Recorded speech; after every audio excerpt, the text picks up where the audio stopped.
je vais te faire gagner 50 000 euros sans sortir de ta chambre et tout. Tu vois un peu des messages comme ça, c'est super dangereux et ça flingue aussi un peu le personal branding.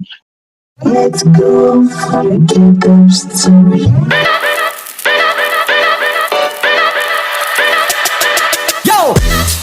Bonjour à tous, c'est le deuxième épisode de cette série de podcasts et pour ce deuxième épisode, nous allons parler personal branding. Nous allons voir comment les entrepreneurs et les personnalités publiques construisent leur image et quelle influence cela peut avoir sur leur business ou leur activité. Nous allons essayer de comprendre quelles sont les clés pour se mettre en avant de la meilleure façon possible et identifier les erreurs à éviter. C'est ce que nous allons voir lors de cet épisode. Aujourd'hui, nous recevons Frédéric William Kingé qui nous fait le plaisir d'être notre second invité. Coach professionnel, coach en personal branding, fondateur de Ignia, cabinet spécialisé dans l'accompagnement des salariés et des entrepreneurs sur les sujets de carrière, de marketing et de digital, mais aussi sur du business développement. Il a été élu 2 fois LinkedIn Top Choice Africa avec une communauté de plus de 37 000 abonnés. Frédéric William Kingé, bonjour. Bonjour Marie, merci beaucoup pour cette très belle introduction. Je suis ravi d'être ton deuxième invité. Voilà. Alors, encore bienvenue dans ce podcast, dans ce Get-Up Story, donc où nous recevons des professionnels du marketing avec qui nous échangeons et nous bénéficions au maximum de leur expérience et de leur expertise sur le sujet. Alors, donc, chez nous, c'est coutume de toujours commencer par parler du parcours de notre invité. Donc, nous avons essayé d'avoir un peu d'informations sur votre parcours, mais on espère que dans ce podcast, on aura davantage d'informations. Donc, vous avez exercé des fonctions au niveau des ressources humaines dans de grandes entreprises, notamment chez Nestlé. Qu'est-ce que ces expériences vous ont appris et comment elles ont contribué à vous rendre personnalité publique aujourd'hui? Alors, je ne sais pas si je suis déjà arrivé au niveau de personnalité publique et tout, mais concrètement, voilà, peut-être je vais me présenter. Et après, je pense que on va faire les choses de manière inverse. Hein. Je sais que c'est toi qui m'invites et tout, mais je vais te mettre un peu au travail et à contribution, et après tu pourras me poser des questions et tout. J'aime bien on va dire les surprises. Donc, comme tu l'as dit tout à l'heure, j'ai démarré ma carrière, on va dire, à Nestlé. Ce qu'il faut que les gens sachent, c'est que de base, je suis informaticien. Après mes études, j'ai eu beaucoup de difficultés en réalité pour pouvoir trouver un stage dans le domaine d'études que j'ai fait. Donc, par la suite, la première entreprise justement qui m'a ouverte et qui m'a offert une opportunité vraiment de me lancer, c'était Nestlé, dans laquelle, à la base, j'ai démarré dans le domaine du droit et par la suite, une position s'est ouverte dans les ressources humaines où j'ai évolué sur vraiment beaucoup de choses. Hein. J'ai envie de dire que j'ai fait 5 ans et demi dans cette entreprise, mais j'ai l'impression d'en avoir fait un peu plus de 10 en réalité parce que j'ai embrassé les services généraux, j'ai embrassé un pôle des ressources humaines qui était assez sensible. J'ai fait du recrutement, j'ai fait, comment on appelle ça, de la gestion du personnel local et expatrié de manière générale. Donc, tout ceci m'a permis vraiment d'avoir une ouverture à 360 degrés sur les ressources humaines, mais dans un domaine assez spécifique à des multinationales. Donc, voilà un peu, on va dire, le point de départ. Je sais pas si tu as peut-être des questions, je serais ravi de répondre à ceux qui vont nous suivre et ceux qui vont écouter ce podcast particulièrement, quoi. D'accord, bah c'est parfait. Pour moi, c'est assez clair. Vous avez résumé de façon claire votre parcours, mais après une telle expérience dans une grande boîte comme Nestlé, si on peut le dire ainsi, qu'est-ce qui vous a poussé à devenir indépendant? Alors, on va dire qu'il y a beaucoup de choses parce que ça, ce n'est que le point de départ. Comme je t'expliquais, j'ai commencé à Nestlé. Après Nestlé, j'ai pivoté dans un cabinet de recrutement où j'étais en charge de porter porter le développement commercial du cabinet avec une équipe très réduite. L'accent sur les missions, c'était toujours la formation, la mise à disposition du personnel, le recrutement et la gestion des ressources humaines externalisées. On va dire que j'ai eu un déclic. Le déclic s'est passé quand je suis parti de mon pays d'origine pour venir m'installer, on va dire, en Côte d'Ivoire. Et ici, en Côte d'Ivoire, s'il faut aller un peu plus en profondeur, voilà, j'ai travaillé dans trois entreprises, trois univers complètement différents, une fintech, une start-up et une société qui proposait des solutions de transport et de logistique à un moment donné. Donc, du coup, euh, on va dire qu'en 2020, pendant la crise sanitaire, j'ai eu un déclic. D'accord? Je me suis rendu compte qu'il y a beaucoup de gens qui avaient perdu leur emploi, tout comme moi d'ailleurs, parce que je venais à peine d'arriver sur Abidjan, j'ai perdu mon emploi. Et spontanément, j'ai commencé à créer du contenu en ligne pour sensibiliser, pour conseiller, pour aider des gens. Et du jour au lendemain, beaucoup de personnes ont commencé à venir vers moi, me demander de l'aide sur ci ou ça et tout. Donc, j'étais devenu pratiquement une plaque tournante en termes de, voilà, conseil RH. Et je me suis rendu compte qu'il y a vraiment une opportunité à ce niveau parce que le besoin est là. Et c'est à ce moment que j'ai décidé de me lancer. À la base, j'ai commencé avec un service qui était essentiellement de, voilà, rédiger des CV pour des cadres ici en Côte d'Ivoire. J'en ai rédigé pratiquement une bonne cinquantaine par la suite.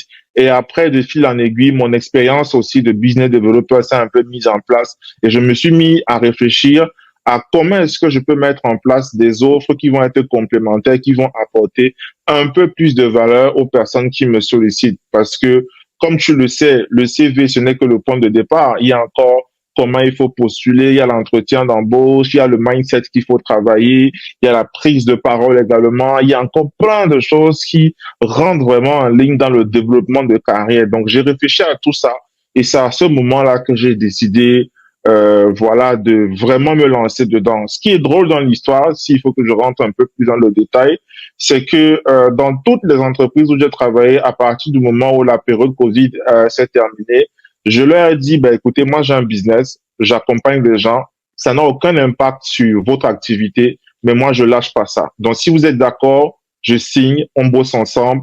Et sinon, chacun se sépare. Et toutes les boîtes étaient réceptives à ça. Tu vois un peu. Donc, j'ai mûri mon projet. J'ai mûri mon projet. Je bossais le matin. Je revenais à quoi? À 17, 18 heures, j'avais des rendez-vous, des coachings avec des clients. Et c'est vraiment, en fait, cette résilience qui m'a permis de pivoter complètement à 100% sur mon cabinet, sur mon activité aujourd'hui parce que j'ai eu le temps de pouvoir accompagner des gens, avoir une preuve sociale, construire une infrastructure assez solide qui me permet de vivre de mon activité aujourd'hui. Donc voilà un peu, on va dire, la genèse des choses step by step. Waouh, c'est impressionnant. Parce que grâce à votre résilience et à ce mindset de l'entrepreneur, vous avez réussi à, je peux dire, partir de rien, partir de 5 posts sur LinkedIn, de 5 posts de sensibilisation, à pouvoir aujourd'hui établir une structure de coaching qui tourne, qui a des clients. Parce que je vois aussi beaucoup vos posts sur LinkedIn, je vois les retours de vos clients qui sont satisfaits. Donc c'est vraiment impressionnant et bah, pour des personnes qui écouteront ce podcast, c'est vraiment une aubaine pour eux. C'est une manière de les sensibiliser à pouvoir se lancer dans l'entrepreneuriat sans forcément attendre des financements extérieurs, sans forcément attendre d'avoir des millions d'élevés des fonds avant de pouvoir vraiment se lancer dans l'entrepreneuriat. Donc, c'est très inspirant pour nous. Tout à fait. Tu sais, les levées de fonds, de manière générale, c'est bien quand il y a vraiment, on va dire, un business plan qui est correct, une infrastructure aussi à laquelle on a déjà pensé en amont. Mais moi, je me suis inspiré d'un livre, Père riche, Père pauvre, que je pense que toute la terre entière a lu. Et dans ce livre, l'auteur disait, pour se lancer dans un projet entrepreneurial, il faut trois choses. Il faut, on va dire, un besoin dans un premier temps. Il faut ensuite un capital et par la suite, il faut, je crois, une opportunité. Je pense que je résume très bien la chose et tout. Alors, le besoin, c'est, voilà, se dire dans son environnement, qu'est-ce qu'il y a que je peux résoudre en réalité? L'opportunité, c'est de se dire, OK, est-ce que l'écosystème est favorable pour que je fasse quelque chose à ce niveau? Et le troisième, c'est le capital. Alors, le capital, justement, beaucoup de personnes pensent comme toi qu'il faut des millions, il faut de l'argent et tout. Je dis pas le contraire. C'est important d'avoir de l'argent, c'est important d'avoir de l'argent concrètement, mais moi, ce que j'ai compris dans ma perception du capital, c'est d'avoir ce qu'on appelle l'éducation financière. Tu vois un peu ce que je dis? Et la réalité à la fin de la journée, c'est que on ne peut pas démarrer un projet entrepreneurial, ou du moins, c'est la plupart des gens qui réussissent ne réussissent pas forcément avec les trois indicateurs alignés au même moment. Tu vois un peu. Soit on se lance sur un 1, sur un 3 ou sur un 2, sur un 3, mais il est souvent difficile et rare de se retrouver à 3 sur 3. Donc moi, je fais partie des gens qui se sont lancés à un sur 3 en réalité et j'ai poussé et voilà, je suis arrivé à un niveau sans lever de fonds, sans prêt, sans je ne sais trop quoi. Voilà quoi. Ça veut dire que c'est possible de commencer avec un capital qui n'est pas forcément énorme, c'est possible. Donc les gens, vous n'avez plus d'excuses pour ne pas vous lancer, pour ne pas réaliser vos projets, pour ne pas réaliser vos rêves. Tout à fait. Alors bon, là on va sauter les deux pieds joints dans le sujet. Moi, je suis très curieuse de vraiment de savoir comment est-ce que vous avez réussi à avoir un personal branding qui est si bien établi, qui est correct. Parce que moi, à chaque fois, en tout cas, je suis très admirative de votre compte LinkedIn. Franchement, j'avoue aujourd'hui, je l'avoue, je suis très admirative de votre compte LinkedIn parce que je vous suis beaucoup sur LinkedIn. Vos messages sont cohérents, vos visuels sont cohérents. Merci beaucoup. Dès qu'on voit l'une de vos photos, ça nous inspire une confiance en ce que vous allez dire, même sans forcément lire le texte que vous avez eu à écrire. Vraiment, moi, j'aimerais aujourd'hui savoir quel est votre secret, comment vous avez réussi à pouvoir vous construire une telle image. Oh, mon secret, est-ce que je vais dire que c'est un secret, mais vraiment pas du tout. On va dire que euh, la création de contenu m'a permis de très rapidement faire des rencontres et des recommandations intéressantes. Et du coup, mon point de départ, s'il faut que je le dise, c'est une formation. J'ai été coaché. C'est-à-dire, faut pas être ingrat en disant que non, ben écoute, la lune est tombée sur la terre et tout s'est fait en un coup. Non, j'ai été coaché, j'ai été accompagné par quelqu'un qui était un peu plus expérimenté que moi dans le domaine. J'ai dû investir sur moi, partant du principe, si tu te souviens très bien que moi j'étais en chômage, j'avais pas les moyens, mais j'ai puisé dans tout ce que j'avais. Je me suis dit, OK, je vais apprendre cette chose, je vais apprendre ce métier et je me suis lancé. Donc, une fois que je me suis lancé, je me suis rendu compte que, en fait, ce n'est pas quelque chose qui est impossible. Tu vois un peu. Spontanément, je comprenais très rapidement ce que les autres faisaient. J'arrivais, bon, pas à copier, mais j'arrivais à répliquer avec ma manière, avec ma personnalité, parce que c'est surtout ça, sa personnalité, comprendre quelles sont ses valeurs, comprendre qui on est, comprendre où est-ce qu'on va. C'est ça en fait le personal branding. Hein. Si tu vas même sur Google, c'est la définition, c'est se connaître, se faire connaître et se faire reconnaître à un moment donné. Donc moi, j'ai entamé ce petit voyage pour me reconnecter à moi. Et dès que j'ai eu toutes les, on va dire les bonnes idées en place, la deuxième étape, bah, c'était de me faire connaître. Donc du coup, j'ai commencé à créer du contenu naturellement sur LinkedIn et voilà l'effet cumulé de ce que tu me dis. Chaque fois que tu vois mes posts, voilà, tu es contente et c'est aussi le retour que j'ai de beaucoup de personnes. Donc, en gros, c'est un peu ça. Il n'y a pas eu un secret particulier. Le secret, c'est vraiment la formation. Si je dois donner un conseil à des gens aujourd'hui, à des jeunes, à des cadres, à des managers, même des entrepreneurs, formez-vous, investissez sur vous. C'est ça le vrai secret, en fait, de la réussite. Il n'y a pas autre chose. Wow. Merci pour ce grand conseil parce que c'est vrai que c'est pas évident. Les gens n'ont pas tout le temps conscience qu'il est important de se former avant de se lancer dans un projet entrepreneurial surtout. Les gens ils se disent dès que j'ai la bonne idée, je pense que cette idée, waouh, c'est l'idée du siècle. Vas-y, je me lance et très souvent on assiste à des personnes qui n'arrivent pas à réaliser leur projet ou qui sont freinés par plusieurs obstacles parce qu'ils n'ont pas pris le temps de se former. Donc je pense que c'est vraiment crucial de passer par la case formation avant de se lancer directement dans des projets en entrepreneuriat. Donc, merci beaucoup pour ce conseil. Tout à fait. Après, je pense on peut faire du test and learn, hein. Tu vois un peu, on peut tester des choses, on peut adapter, mais à un moment donné, avec avec l'exigence de ce qu'on a envie on a envie de construire et la vision qu'on a, il faut qu'on se fasse accompagner par des personnes ou des cabinets qui ont déjà une certaine avance sur le sujet sur lequel on veut partir. C'est un peu ça, quoi. Mais oui, comme tu l'as dit, il faut se former, en fait. C'est clair. Ok. Donc, merci beaucoup pour ce point. On est clair, c'est top. Donc, alors aujourd'hui, selon votre expérience, comment est-ce que pour un entrepreneur qui débute, c'est pas dans l'entrepreneuriat, comment est-ce qu'il réussit à construire son personal branding? Comment est-ce qu'il doit commencer en fait pour construire son personal branding? Quelles sont les étapes et quelles sont les étapes fondamentales, voilà, pour construire son personal branding? Les étapes fondamentales, je pense qu'elles sont plus ou moins un peu simples, hein. On va repartir de la définition du personal branding, même qui est la capacité à se connaître, se faire connaître et se reconnaître. Se connaître concrètement, qu'est-ce que ça veut dire? On doit faire le point sur son mindset, sur sa vision, sur comment on appelle ça, sa confiance en soi, sur le public qu'on a envie éventuellement de toucher.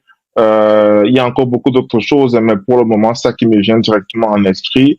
Maintenant, se faire connaître, c'est vraiment de pouvoir intégrer en fait toute l'infrastructure que nous offre aujourd'hui en fait le digital de manière un peu générale, c'est-à-dire savoir où est-ce que son public se trouve en fait. Parce que ce n'est pas forcément tous les business qu'on peut lancer sur n'importe quel type de réseau social.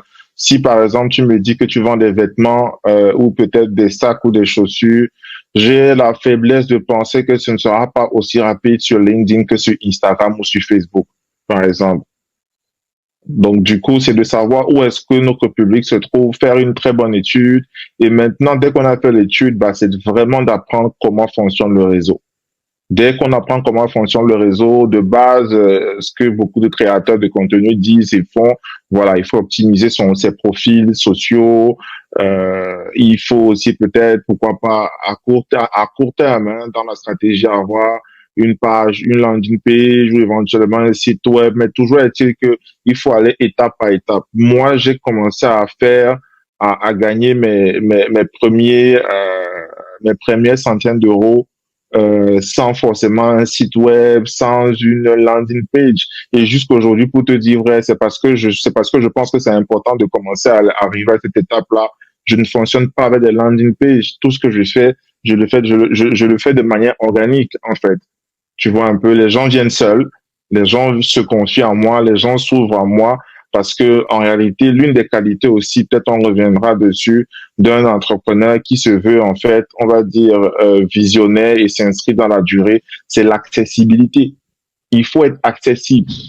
C'est pas parce que tu es un entrepreneur, c'est pas parce que tu as 10 000, 100 000 abonnés, c'est pas parce que tu fais un site d'affaires à 7 chiffres que tu vas te prendre la tête, en réalité. Pas du tout. Pour la petite histoire, peut-être tu allais me poser la question un peu plus tard, mais j'anticipe en réalité parce que ça me revient. Moi, j'ai bloqué un entrepreneur influent ici en Côte d'Ivoire et je m'en foutais complètement en fait de qui il était. Tu vois, c'est même bien après que j'ai vu qu'il est connecté à des grosses têtes ici, que je suis sur les réseaux directement et ça m'a fait ni chaud ni froid. Pour te dire vrai, la personne, en réalité, je l'ai vu, je l'ai rencontré sur Twitter, tu vois un peu, et j'avais besoin d'informations justement sur un de ses produits, tu vois. Et je lui avais envoyé un message depuis pratiquement février 2023. Je vois que le gars fait des posts, il fait très rapidement il fait très régulièrement des tweets en fait et tout. Et je réponds à un de ces tweets en lui disant c'est super ton tweet, mais à un moment donné, il faut quand même répondre souvent aux messages privés. Et le gars, il s'est emballé. Et je crois qu'il s'est emballé parce qu'il avait ses copains qui étaient à côté de lui, qui ont commencé à vouloir me charger, se moquer un peu de moi ou me dire des trucs désobligeants. Moi, j'ai pas perdu le temps. Je l'ai bloqué directement. On a pu parler, en réalité. Mais je suis sûr qu'il va se souvenir de moi parce que tu peux pas me dire que tu es un entrepreneur, tu fais du business et tu n'es pas suffisamment accessible et tu ne réponds pas aux messages qu'on t'envoie. Parce que le problème, c'est que j'avais contacté son service client, j'avais eu personne. Déjà, un service client qui est pourri. entre guillemets.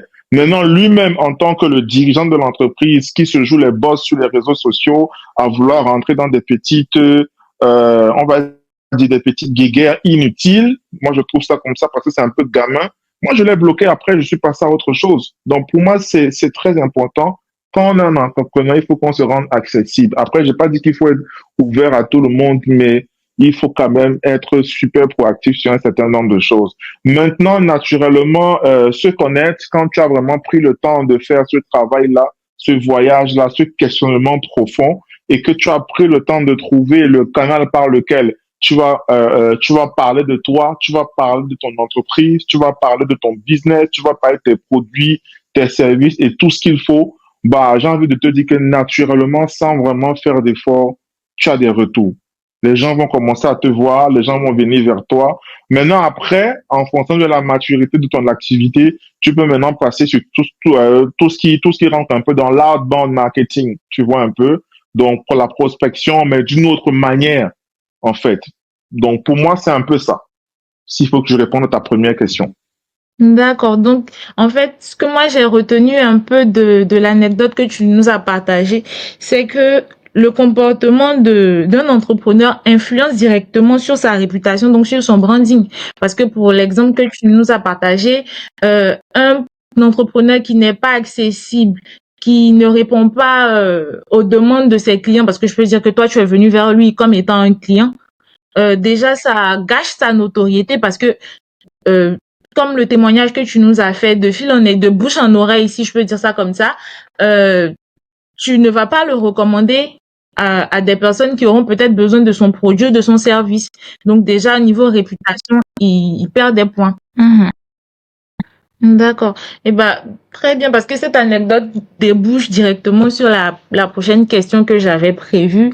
C'était en fait de savoir quelles sont les erreurs courantes que les entrepreneurs commettent et qui ont un impact négatif sur leur réputation. Je pense que là, on a déjà un premier exemple, mais est-ce qu'il y en a d'autres? euh, Bien sûr, bien sûr. Je pense qu'il y en a plein. Le premier qui me vient à l'esprit, c'est le manque de transparence.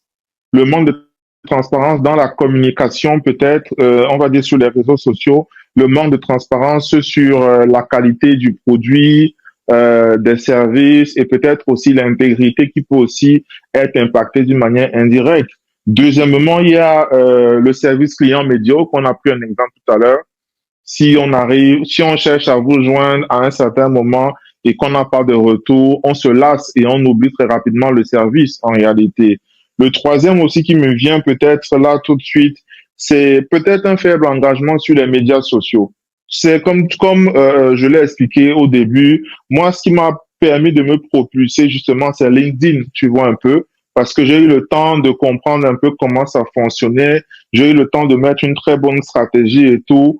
Aujourd'hui, un entrepreneur qui n'a pas une certaine visibilité, une certaine présence, un certain impact aussi sur les réseaux sociaux, concrètement, ça va forcément impacter son business, tu vois un peu. Sauf si après, c'est le fils d'un baron, de je ne sais trop quoi, et c'est un peu plus simple pour lui de ne pas avoir des clients. Mais concrètement, moi, je pense que c'est une erreur aussi qu'il faut pas négliger. Il y a aussi les promesses non tenues, hein. Ça dit, ça n'a l'air de rien comme ça, mais si par exemple un client te confie son projet et que vous avez un cahier de charges qui est bien défini du début jusqu'à la fin, et après quoi, peut-être 2, 3 semaines, un mois que le projet est censé être livré, tu ne l'as pas terminé, ben écoute, ça a un impact forcément sur toi. Il y a aussi ces promesses-là, entre guillemets, que certains font sur les réseaux sociaux. Je vais te faire gagner 50 000 € sans sortir de ta chambre et tout. Tu vois un peu, des messages comme ça, c'est super dangereux et ça flingue aussi un peu le personal branding. Et en dernier, je pense qu'il y a le manque de responsabilité aussi.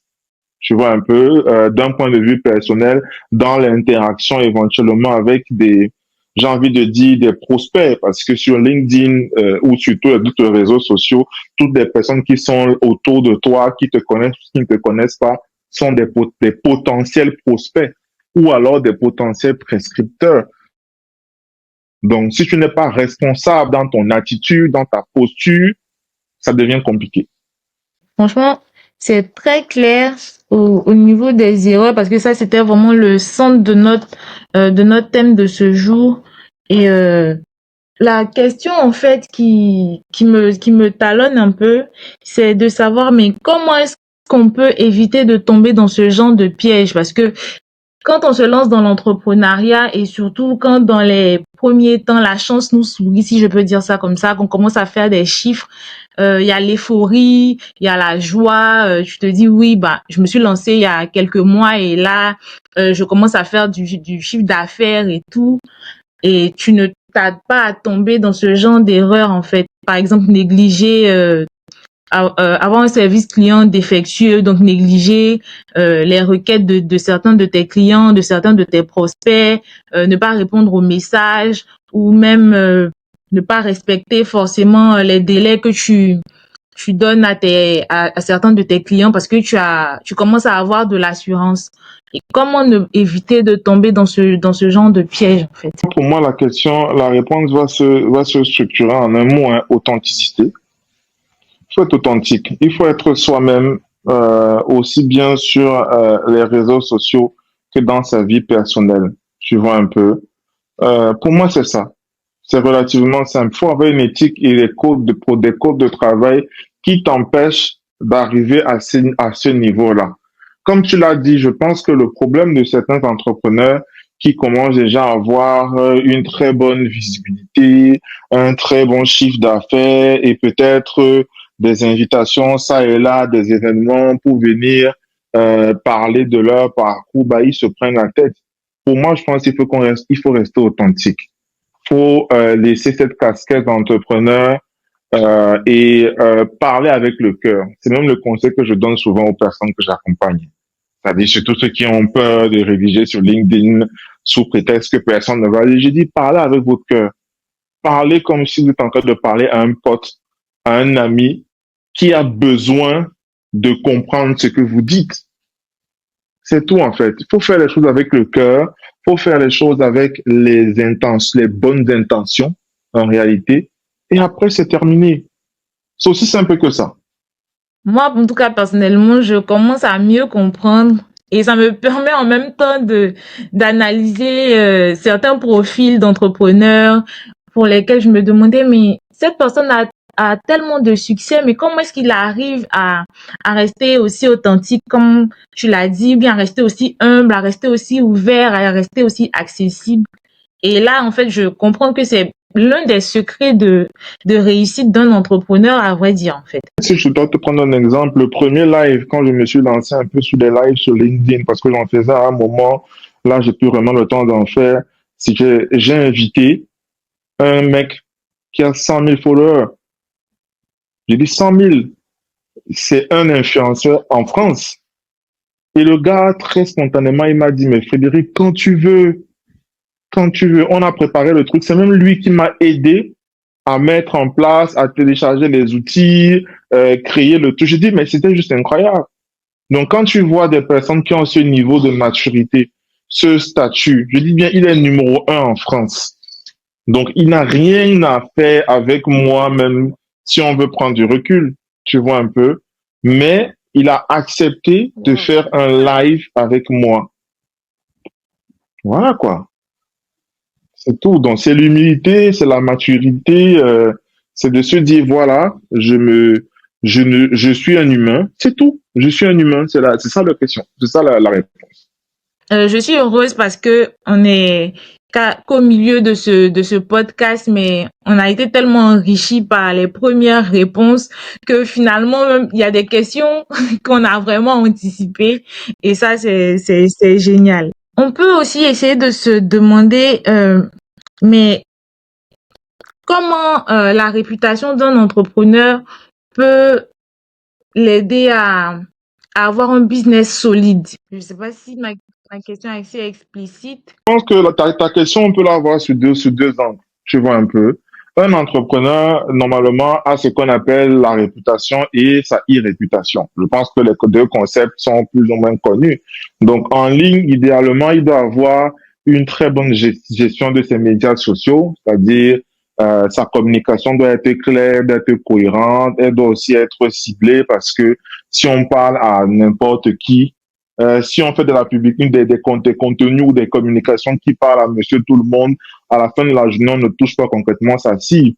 Donc, la bonne gestion des médias sociaux, pour moi, en ligne, est déjà un point de départ qui est très important. Le deuxième point, j'ai envie de dire que ça peut être la transparence. La transparence sur le parcours de l'entrepreneur, parce on assiste aussi de plus en plus à des gens qui se racontent beaucoup d'histoires juste pour avoir des likes, juste pour avoir de la visibilité, et etc., etc. Tu vois un peu ce que je dis? Donc, pour moi, il faut une transparence, il faut une cohérence. Parce que ça ne ment pas à un moment donné. Si aujourd'hui tu racontes une histoire et que tu viens raconter une autre et tout, il y a des gens qui te voient. Il y a des gens qui te lisent, il y a des gens qui te suivent depuis moi. Ce que je te dis, si tu vas écouter tous les podcasts dans lesquels j'ai été souvent invité, c'est la même histoire. Il n'y a rien qui est déformé. Parce que c'est réel, parce que c'est ça. Parce que c'est la vérité, parce que c'est mon parcours professionnel. Ensuite, tu peux aussi rajouter peut-être la manière de répondre aux commentaires en ligne et même en messagerie. Parce que ça, c'est important. Si on revient un peu, ou on se reconnecte sur l'exemple de cet entrepreneur-là et tout, la manière dont il m'a répondu n'était pas du tout classe. Et moi, quand je lui ai répondu, je lui ai dit, mais en fait, je m'attendais pas à ce que tu te descendes à ce niveau, en réalité. Tu vois. Je me rappelle une fois, pour embrayer le pas sur l'importance aussi de la gestion des crises en ligne, parce que, comme tu le sens, on ne fera forcément pas l'unanimité. Il y a des gens qui ne seront pas forcément d'accord avec le message qu'on partage, et c'est leur droit, c'est leur avis. C'est ça la magie des réseaux sociaux, tu vois un peu. Tout le monde peut donner son point de vue, mais il faut savoir comment le donner, savoir comment doser les choses, en réalité. Bon, j'ai fait une publication un jour pour raconter une histoire vraie qui m'est arrivée, et je pense qu'elle va peut-être inspirer des gens.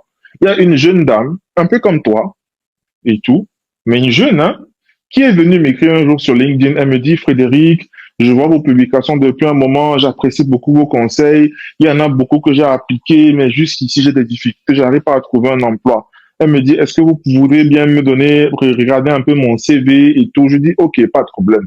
Je regarde son CV. La fille, elle m'a touché parce que je suis sensible. À la fin de la journée, c'est vrai, je fais du business. J'aimerais bien qu'on me paye pour mes prestations, mais tu ne peux pas forcément gagner de l'argent tous les jours. Il faut à un moment donné apprendre à donner et à ouvrir ou à tendre la main aux autres. Donc moi, je suis toujours porté par ce genre de choses, mais avec beaucoup de recul quand même. Ne sait-on jamais. Donc j'ai pris sur moi d'appeler un jour une grande sœur qui venait d'arriver justement en Côte d'Ivoire et qui a été recrutée dans un cabinet international d'avocats. Je lui ai dit, ah, grande sœur, j'ai une jeune petite là, une jeune fille qui est en recherche de stage. Je sais que tu viens d'arriver, tu n'as pas encore la position, toi aussi tu prends en fonction, mais si jamais vous cherchez une stagiaire, je t'envoie son CV, contacte-la et discute avec elle. Alors, je ne savais pas qu'elle est partie vraiment plaider, mouiller le maillot pour cette fille dans la boîte. Elle allait créer un besoin pour que la fille puisse venir travailler, ne serait-ce qu'en stage dans le cabinet. Alors, la fille est contactée pour un entretien d'embauche, Marie. Elle m'informe même pas moi qu'on l'a appelée pour un entretien d'embauche. Jusqu'ici, c'est pas grave. Je pense qu'elle n'a pas de compte à me rendre, il n'y a pas de souci. Elle arrive à l'entretien d'embauche et quand on commence à lui poser des questions sur son parcours, sur son CV, c'est le silence total. Tout ce qu'elle avait mis dans son CV n'était que du mensonge. Que du mensonge. Elle avait, on va dire, surcoté les choses, rajouté des trucs qu'elle n'avait jamais vus, mais c'était complètement faux. Et tu sais, le plus dangereux dans l'histoire, c'est que le directeur général de ce cabinet avait été associé à l'entretien d'embauche. Donc, tu t'imagines, toi, tu prends sur toi de vouloir aider quelqu'un et après, tu te fais griller. Elle aurait pu perdre son emploi, en fait. Parce que le mec s'est posé la question de savoir, mais comment tu viens d'arriver, en fait, à Abidjan? On vient de te recruter et tu nous crées un besoin de tâches comme ça, là, pour rien, qui n'est pas justifié.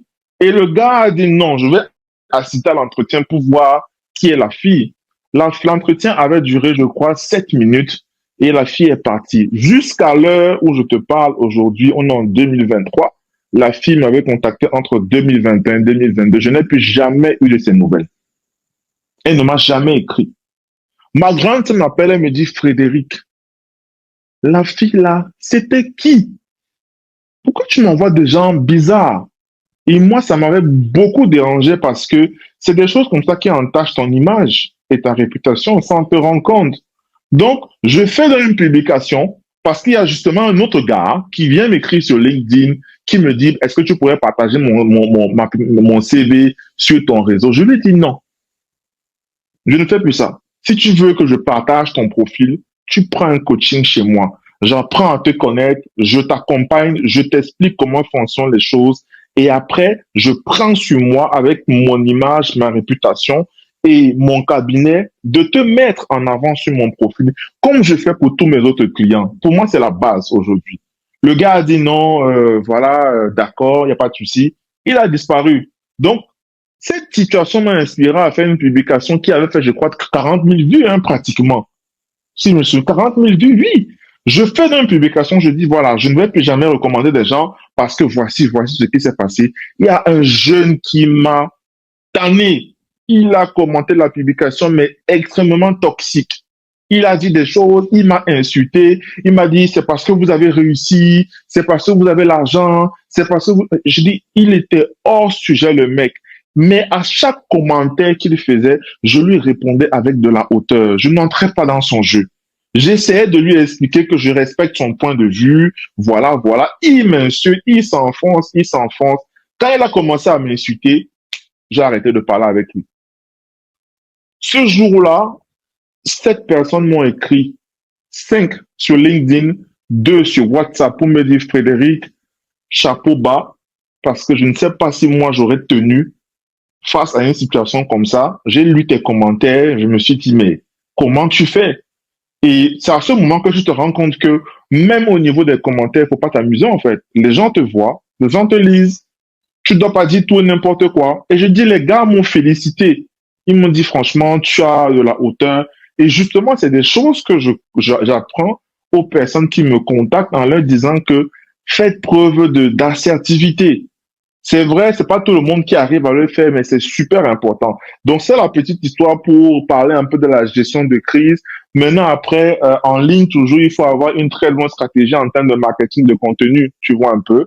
Il faut comprendre le niveau de conscience des différents personnes qui se trouvent dans ta communauté et leur apporter une certaine valeur pour après, bien évidemment, faire du business. Maintenant, il y a aussi un deuxième volet parce que tout ce qu'on s'est dit là, ce n'est que ce qu'on peut mettre en place en ligne. Mais maintenant, hors ligne, qu'est-ce que tu fais quand tu es dans la vie réelle et tout? Donc, la première chose pour moi, c'est la qualité de ton réseau professionnel et pourquoi pas personnel. Tu vois un peu, tu dois avoir des contacts de qualité, disons ça comme ça. C'est pas que tu vas aller, tu vas tout de suite avoir le contact de tous les ministres du monde, non, mais des contacts que tu peux appeler.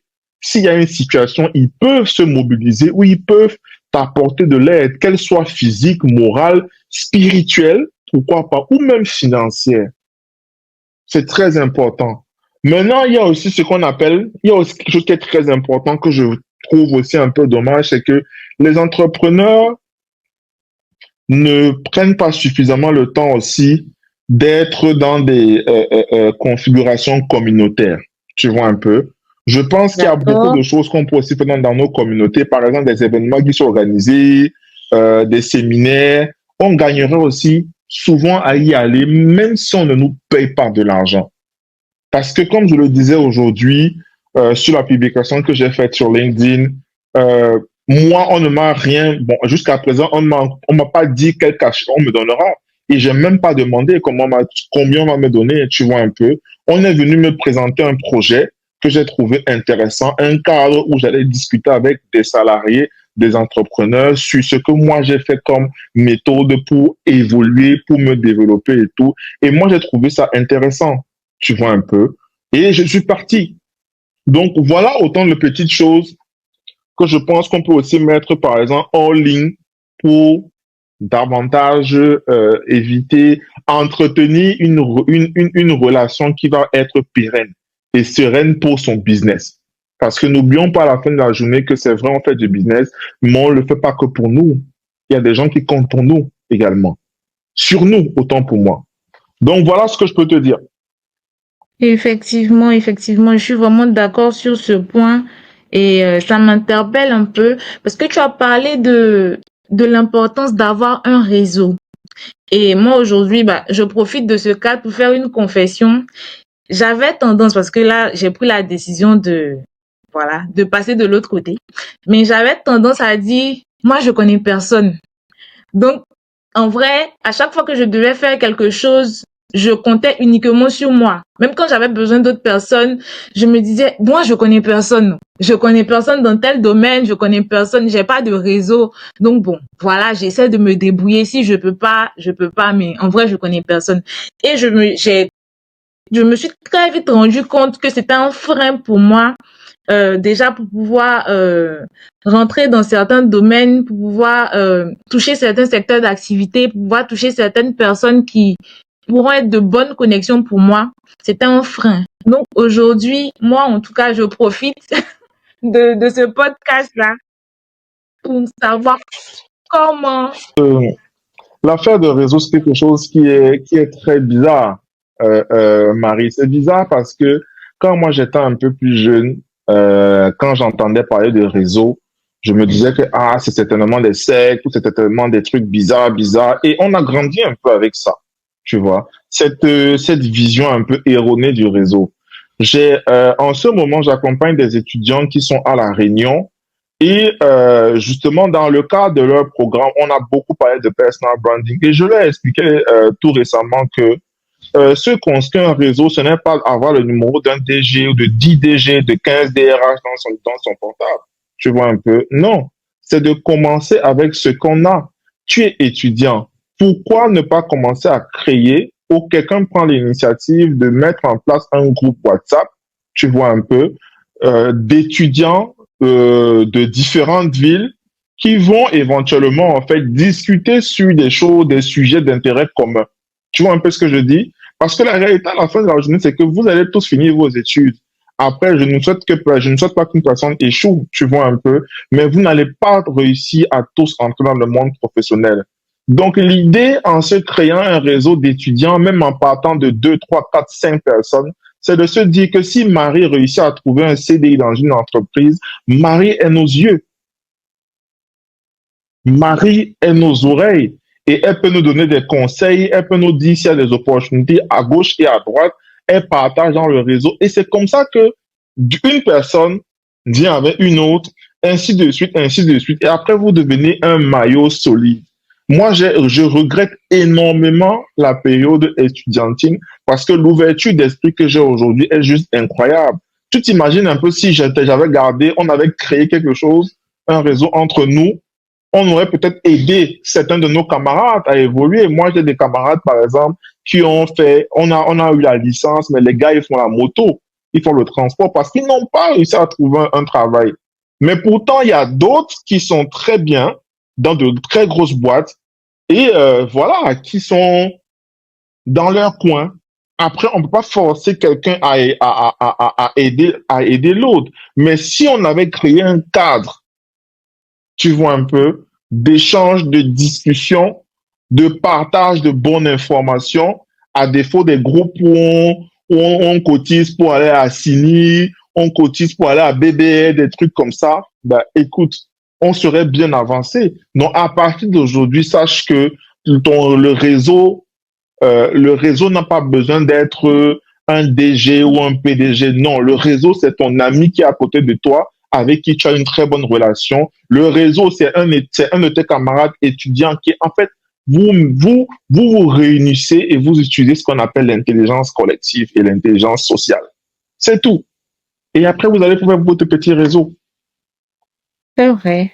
C'est vrai parce que bah aujourd'hui, bon moi je débute dans le monde professionnel et c'est vrai que j'ai certains de mes amis qui sont dans des entreprises dans de bonnes entreprises, dans des groupes internationaux. Donc c'est vrai que parfois même quand moi j'étais encore à la recherche de mon alternance, mes amis m'envoyaient certaines offres. Moi aussi, j'arrivais à partager des offres que je voyais qui n'étaient pas forcément de mon ressort à mes amis et c'est vrai que c'est un réseau. C'est un réseau, peut-être qu'il est encore un peu faible, peut-être à petite échelle, mais c'est vrai qu'au fil du temps, ça va se développer quand chacun va peut-être occuper des postes de responsabilité un peu plus importants et tout. Euh, je pense que ça pourra grandir aussi. Donc, c'est vrai. Merci beaucoup pour le conseil. C'est noté. C'est noté.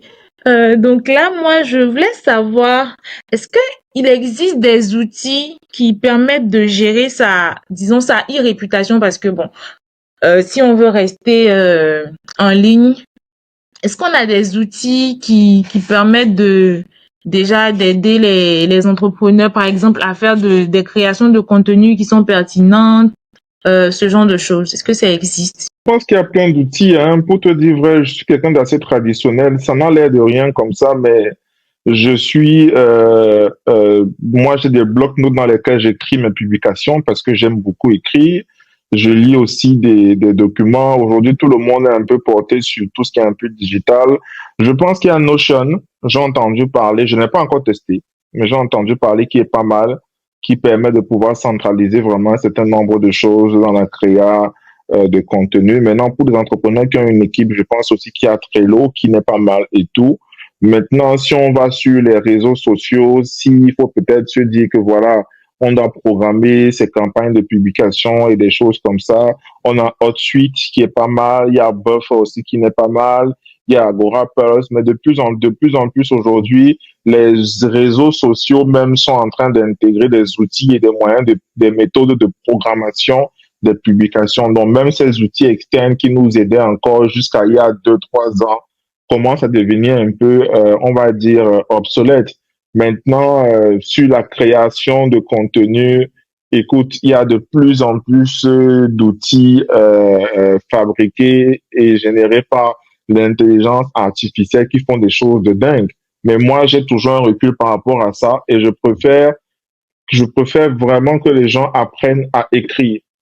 Tu vois un peu ce que je dis. À défaut d'aller sur ChatGPT, tu tapes une information, bim, tu as tout ce que tu veux. Il faut déjà apprendre à écrire soi-même. Et après, quand tu vas bien maîtriser les codes de l'écriture et que tu auras une routine qui est installée, à ce moment-là, tu peux maintenant utiliser des outils pour gagner en temps, pour gagner en efficacité et peut-être pour gagner en contenu, si on peut le dire ainsi. Donc voilà, moi, les quelques outils qui me viennent tout juste à l'esprit là. Bon, on n'oublie pas aussi Canva que tout le monde utilise et qui est célèbre aujourd'hui pour la création, voilà, des visuels et tout ce qu'il faut, quoi. Donc voilà, je pense qu'un entrepreneur aujourd'hui qui est vraiment ambitieux a besoin de développer pas peut-être des compétences profondes à tous les niveaux, mais vraiment le minimum, surtout au niveau de la partie un peu infographie, c'est intéressant. Après, voilà, je suis aussi adepte du partage et de l'exploitation de l'intelligence collective. Moi, quand j'ai quelque chose qui me dépasse, bah, je fais appel à quelqu'un, hein, tranquillement, parce qu'on a toujours besoin des autres. On peut pas tout connaître, tu vois un peu. Donc, voilà. D'accord. Ok. Donc ça, c'est noté pour les outils que tu as eu à citer. Il y en a je peux dire que la majorité, moi, je les ai déjà utilisés, notamment Notion, Outsuite.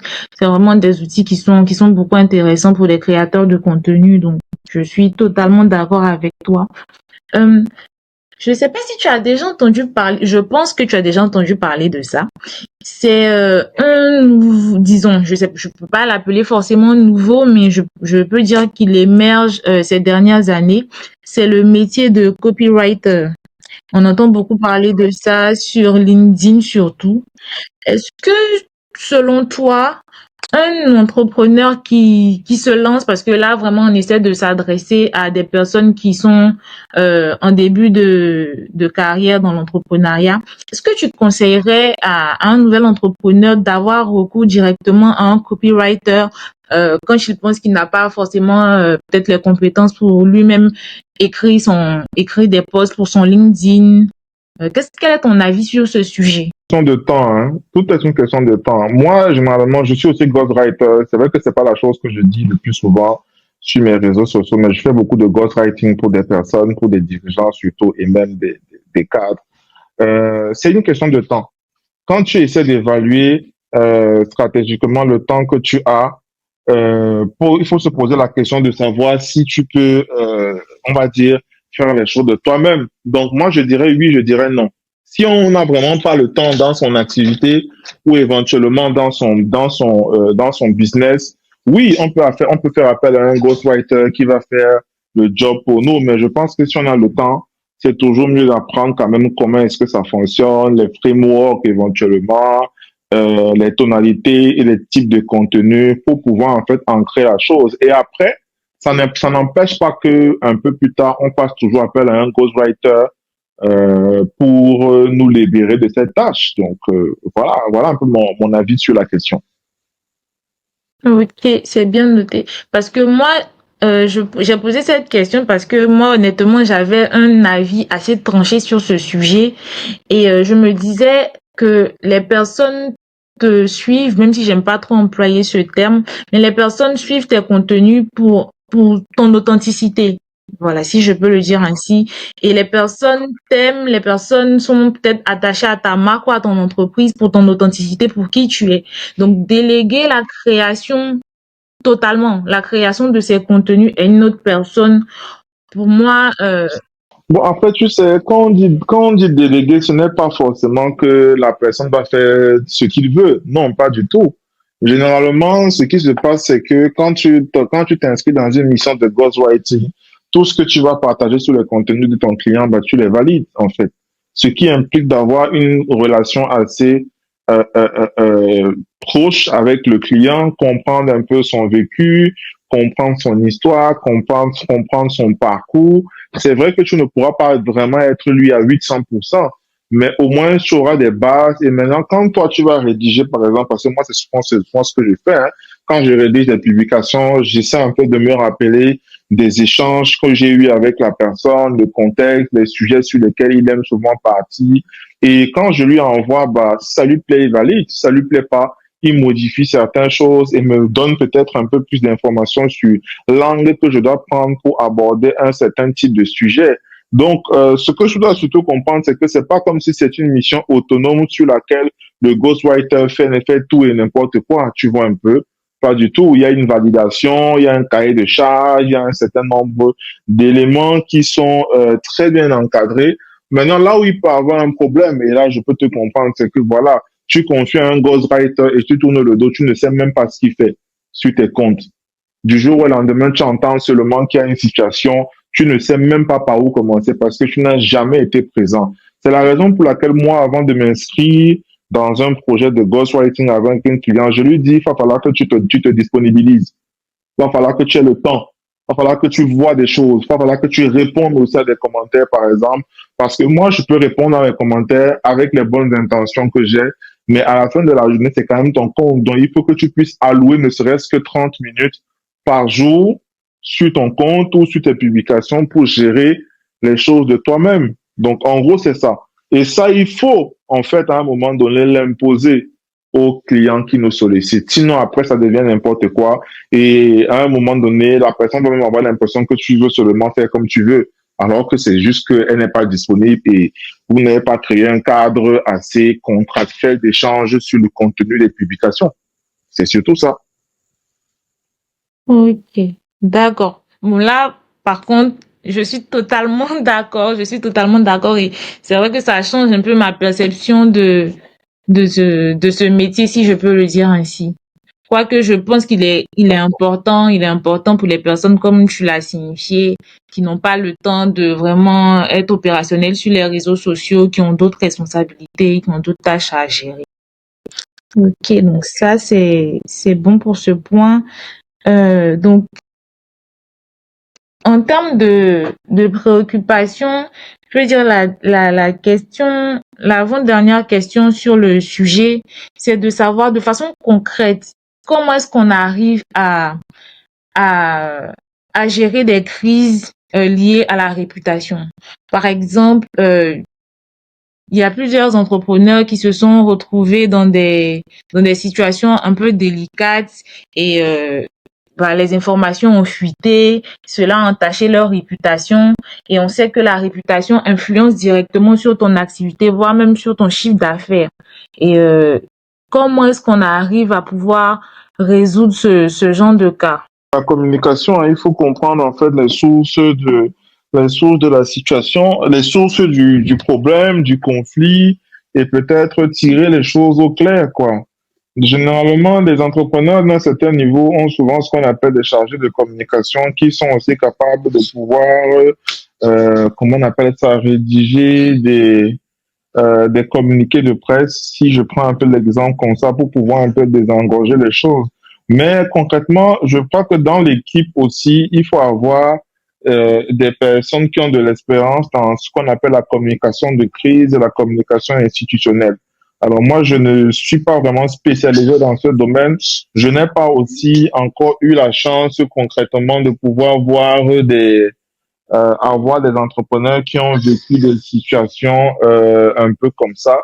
Mais voilà ce que je peux te répondre. Il faut avoir une très bonne équipe autour de soi pour pouvoir gérer la crise très rapidement et trouver des voies et moyens pour pouvoir euh, peut-être éteindre le brasier, si on peut le dire ainsi. Donc, en fait, ce qu'on peut retenir, c'est qu'il faut toujours réagir Pas réagir, face à faut une crise, bien en fait. réagir. Euh, Bien réagir face à une crise. C'est vrai que c'est important de bien réagir pour ne pas amplifier la situation. Ok, donc ça c'est bon, c'est noté. Alors, pour terminer, je vais essayer de peut-être te poser quelques questions qui nous permettront d'avoir encore plus d'informations sur toi. C'est de savoir, est-ce qu'il y a des entrepreneurs qui t'inspirent, qui t'ont inspiré à cause de leur branding, à cause de leur réputation, de la gestion de leur image? Ouais, ce qui m'a inspiré, je t'avoue que quand tu me poses la question comme ça, je n'en vois pas tout de suite et c'est un peu bizarre. Mais oui, il y en a quand même qui ont, voilà, qui sont assez inspirants. Il y en a plein déjà sur LinkedIn que je suis déjà. Voilà, voilà. Alors, est-ce que ta question, c'est d'avoir peut-être quelques noms, quelques références par rapport? Oh, c'est beaucoup quand même, hein. Bon, il y a une qui me vient à l'esprit. Je vais être très spontané en réalité. Il y a une qui me vient à l'esprit, Marianne Dondé, qui est une spécialiste dans tout ce qui est un peu conduite de changement et RH. Elle a un branding qui est très important. Elle a un angle d'approche aussi et un regard sur les bonnes pratiques HR qui est vraiment, je trouve, assez innovant. Il y a Joël Dagoseri, qui est même ta sœur, en réalité, qui est en France. Elle est aussi très bonne dans ce qu'elle fait. Il y a aussi très rapidement Béni Tossou qui est au Bénin, je crois, qui est un ami et qui est aussi très bon dans tout ce qu'il fait, qui a un branding qui est extrêmement puissant. Il y a Audrey Guibert aussi. Audrey Guibert, elle est juste incroyable. Son branding, c'est un truc de fou. Je ne vais même pas donner de détails. Il faut aller voir sur LinkedIn et tout. C'est incroyable. Voilà, Audrey Guibert, sa bannière, elle est rose et tu verras certainement un cochon sur sa bannière, en réalité. C'est assez bizarre, mais c'est ça. Il y a aussi, je vois Caroline Mignot qui est juste exceptionnelle et tout, la cofondatrice du Refer, qui est une application de mise en relation justement sur LinkedIn qu'ils ont développé. Je crois il y a un an ou 2 ans, elle aussi, elle est juste incroyable. Je vois aussi Ajaratou Lawani. Ajaratou Lawani, je pense que tout le monde la connaît aussi. Tout récemment, elle a passé la barre des 130 000 abonnés sur LinkedIn, ce qui n'est pas rien et tout. Elle a aussi un contenu qui est très cohérent et communique beaucoup sur tout ce qui est un peu développement personnel, développement organisationnel aussi. Il y a Naboufal qui est aussi très connu. Hein. Je crois que si tu ne connais pas Naboufal, c'est qu'il y a un problème.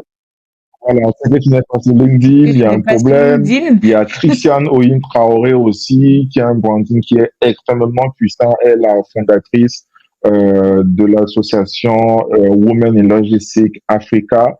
J'ai beaucoup aimé travailler avec elle et jusqu'à présent, on travaille sur voilà, beaucoup de projets ensemble. Il y a Caroline Rousset aussi. Caroline Rousset qui a un branding incroyable. Le nom de son entreprise, c'est Caro Gorille.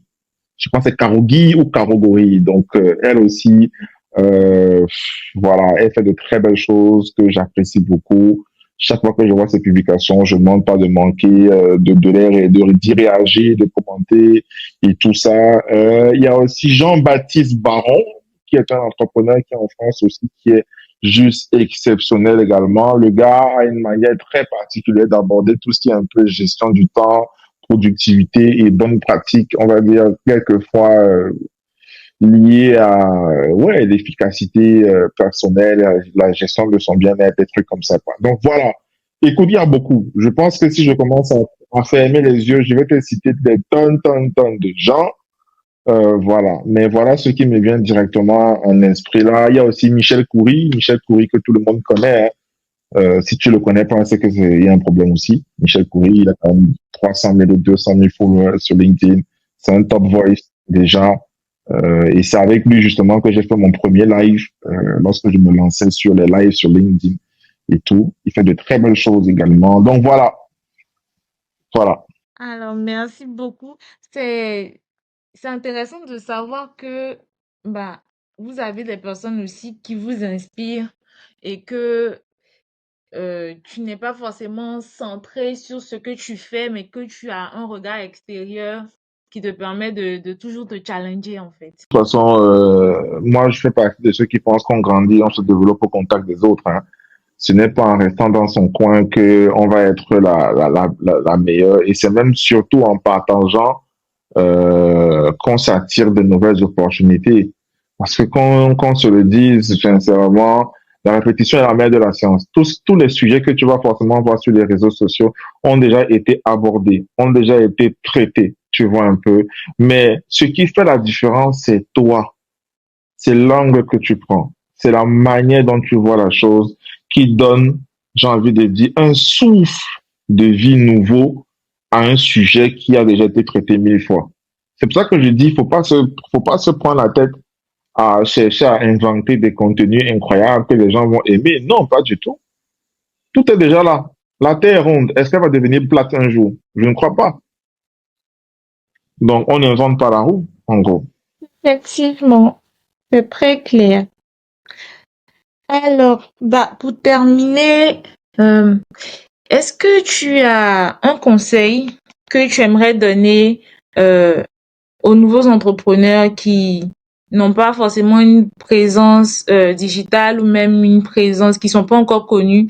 Est-ce que tu as un conseil à leur donner pour pouvoir arriver à développer une bonne réputation et faire bénéficier cette réputation à leur entreprise? C'est d'être sur la plate, sur les réseaux sociaux. Je pense que c'est devenu juste incontournable aujourd'hui.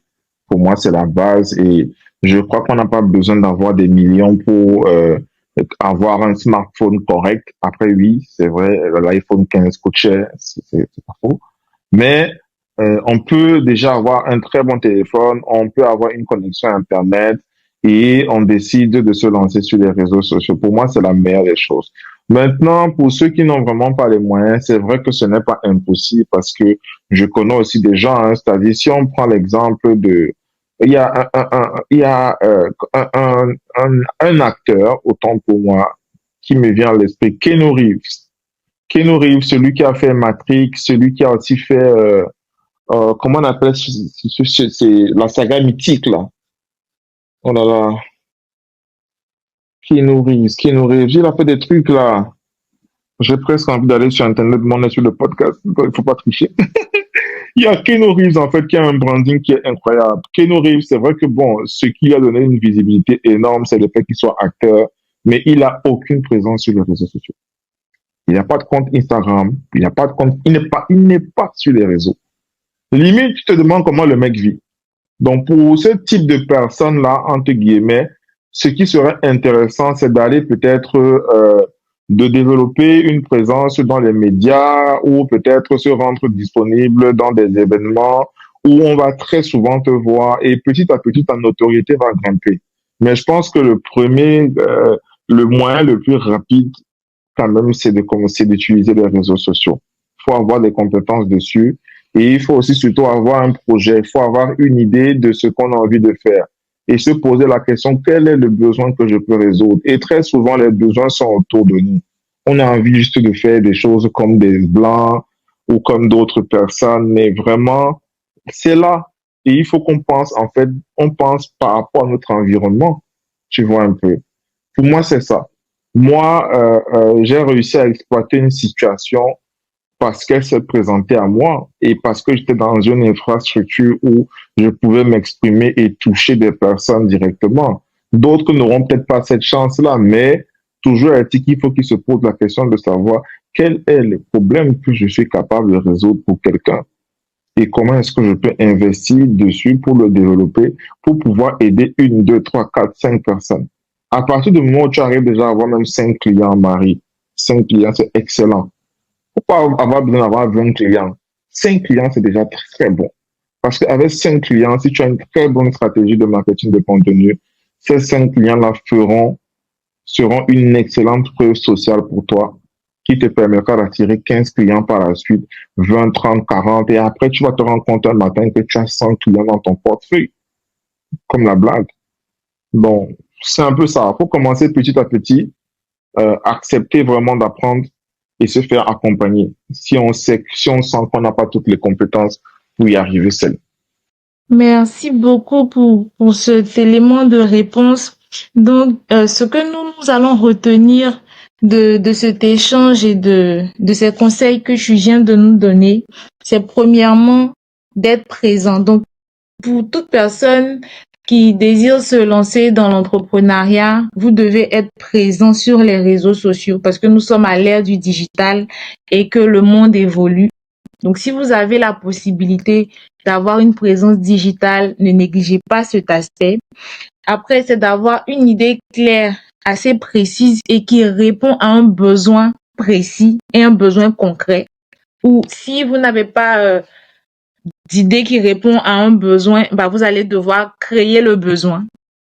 Et dans un troisième temps, vous devez être authentique. Donc, restez vous-même, être authentique, ne pas mentir et ne pas vous inventer une personnalité, mais il faut que vous puissiez rester vous-même.